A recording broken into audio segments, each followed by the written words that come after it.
Tupo na kocha wa MSD ambaye amefanikiwa kutinga hatua ya nusu fainali kwa mabao matatu dhidi ya moja la TPA. Ulikuwa na lipi la kuongea kwa upande wako, lakini pia kwa timu?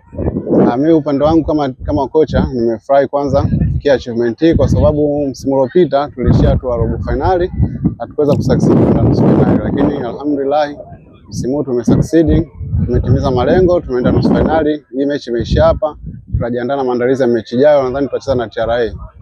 Kiwango ambacho umekionyesha dhidi ya TPA ndicho ambacho ulijiandaa nacho katika uwanja wa mazoezi? Of course nilijiandaa nacho, japokuwa wachezaji mwanzoni kidogo ilikuwa tempo ipo chini, naona ilikuwa ni hofu na homa ile ya mechi, kwa sababu ilikuwa na mambo mengi ya nje uwanja ambayo tumeona, lakini baadaye tukakaa nao, tunapoongea nao kwamba hizo ni mind game, tucheze mpira, tukakaa, mwisho wa siku tukaamua game, tukamaliza na alhamdulillah tumeibuka na ushindi wa 3-1. Sawa. Neno moja kwa mpinzani ambaye utaenda kukutana naye nusu finali. TRA ni bingwa.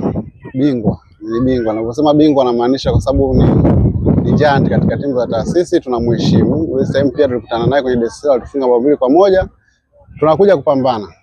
Cha kumwambia ni hivyo, tunakuja kupambana MSD na TRA, inshallah watu waje kuona game nzuri ambayo tupo tumejiandaa nayo. Shukrani sana.